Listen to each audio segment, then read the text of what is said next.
Viņš bija mazs, bet sapņi viņā bija lieli. Sprīdīts devās pasaulē meklēt laimi, un šis ceļojums kļuva par vienu no vissvarīgākajiem stāstiem latviešu kultūrā.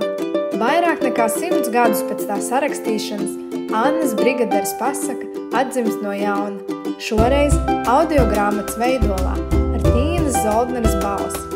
Viņas interpretācijā Sprīdīts kļūst dzīves, drosmīgs, jūtīgs, īsts.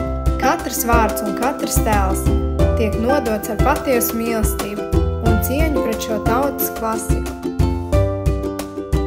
Audio lasītavā Sprīdītis nav tikai bērnu stāsts. Tā ir iespēja ikvienam, bērnam, vecākam, vecvecākam, atcerēties, ko nozīmē būt ceļā, meklēt piederību, atgriezties mājās. Tā ir mūsu identitātes skaņas formā. Tā ir balsī iemūžināta kultūra. Klausies šo mūžīgo pasaku jebkur, mājās, dabā, ceļā. Atliek tikai uzlikt austiņas un nospiest play un ļauties stāstam, kas dzīvo mūsos visos.